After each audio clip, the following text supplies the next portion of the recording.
The giant of Africa, Nigeria.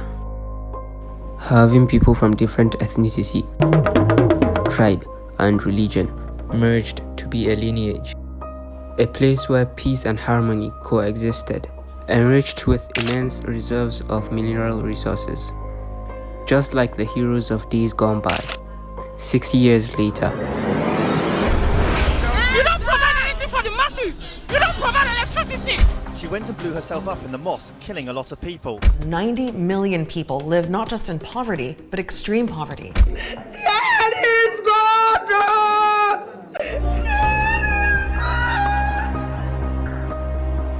Arnane! Arnane! Arnane! What went wrong?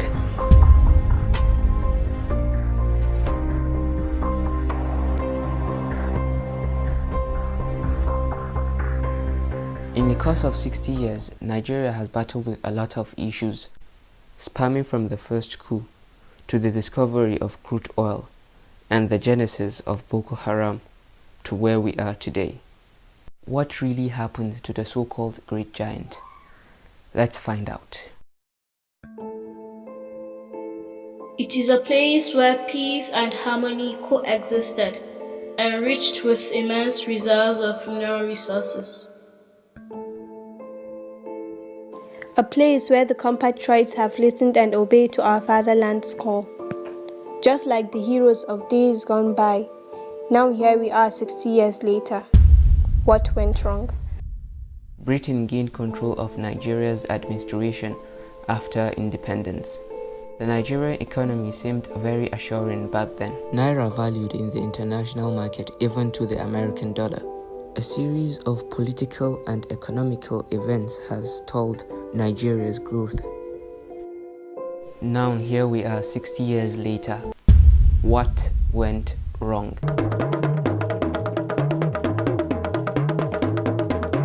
Different ethnic tribes call present-day Nigeria home. It is the palpitation of our nation, united in drums, gongs, and alligator, singing like the birds in the morning with hope and passion, and our forefathers joining us in tune.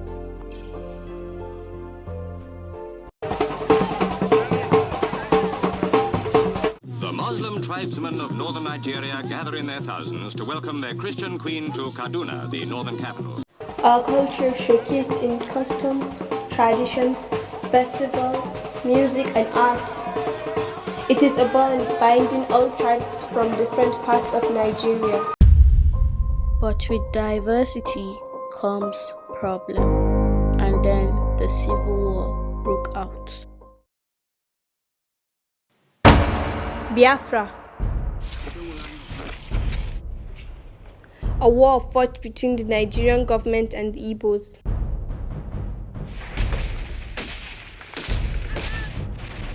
The Biafra represented nationalist aspirations of the Igbo people whose leadership felt could no longer coexist with the northern-dominated federal government.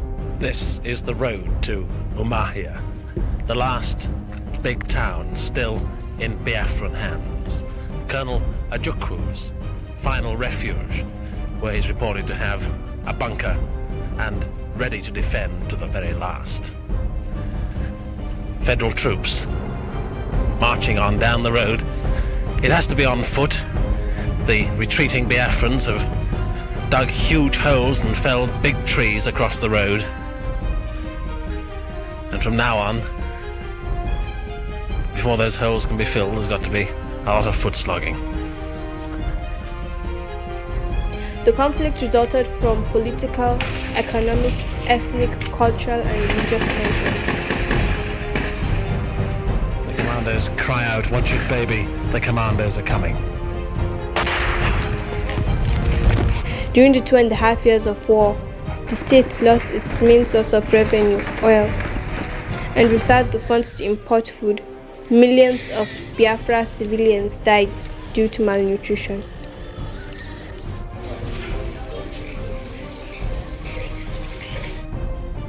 Nigeria's superior military strength gradually reduced Biafra territory. Nigerian forces captured one of the last Biafra strongholds, Ojukwu. Ojukwu was forced to flee to the Ivory Coast. 4 days later, Biafra surrendered to Nigeria.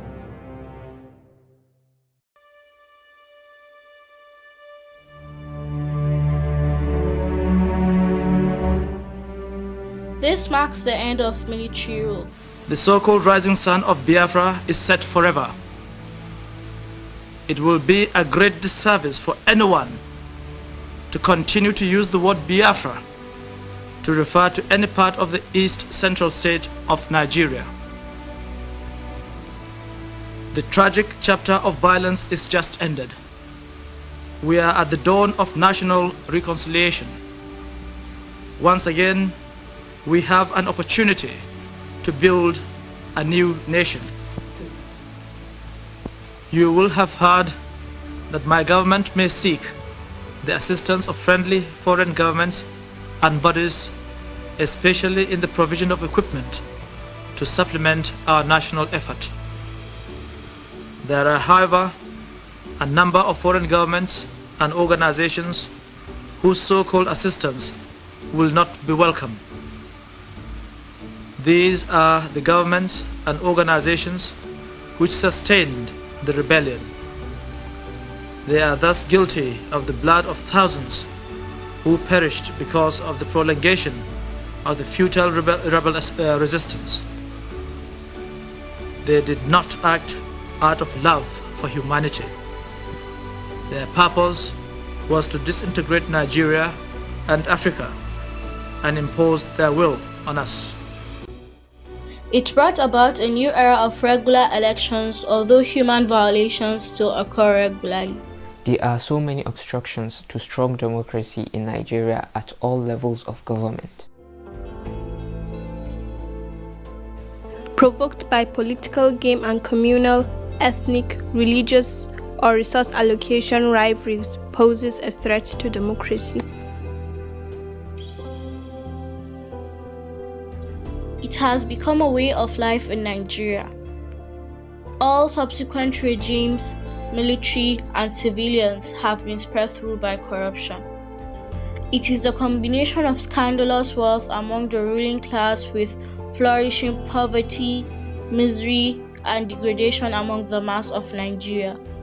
Combating corruption is really critical and also requires good governance. It is a ranking no country wants, a first-place position for the most people living in extreme poverty. Nigeria has now overtaken India in the less than envious top spot. But it is Africa's second largest economy and oil-rich. About 399.5 million people globally live in extreme poverty, and 16% of the global population in extreme poverty lives in Nigeria.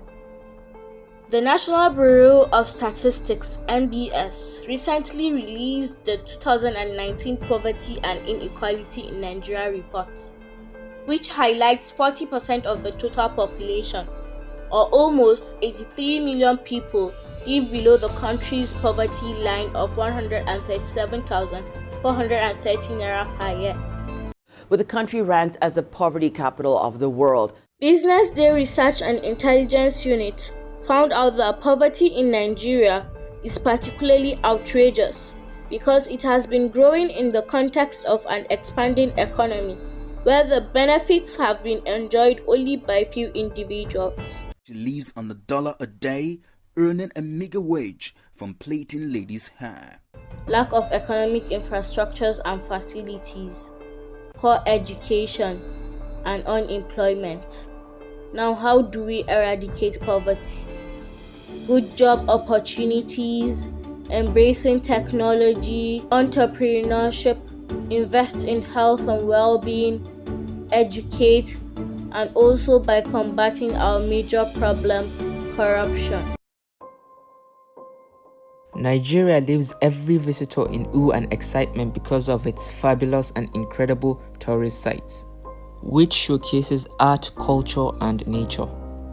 But unfortunately, You don't provide security. nowhere is safe in Nigeria. Anything can happen, anywhere, anytime. Democracy, Arnane, Zamu Kashe, Zamu Rikebai, Zamu Sayar. She went and blew herself up in the mosque, killing a lot of people. Boko Haram, killings, bloodshed, kidnapping, suicide bombing, insecurity, rape. These are what people are facing in Nigeria. People are in pain and sorrow, but it's real. It's happening. People are being kidnapped every day. Streets are stained in blood. Borno is no more known as the home of peace, but war. Girls are being raped. People are being killed every single day. Why? What went wrong? We are humans. We have the right to live. The choice between success and failure lies on Nigeria's ability to control and make use of its ultimate power. Not oil, but the youth. Nigerians want to go places, strive, and they believe they can. Our country will be the greatest, and the labor of our heroes shall never ever be in vain. God bless the Federal Republic of Nigeria.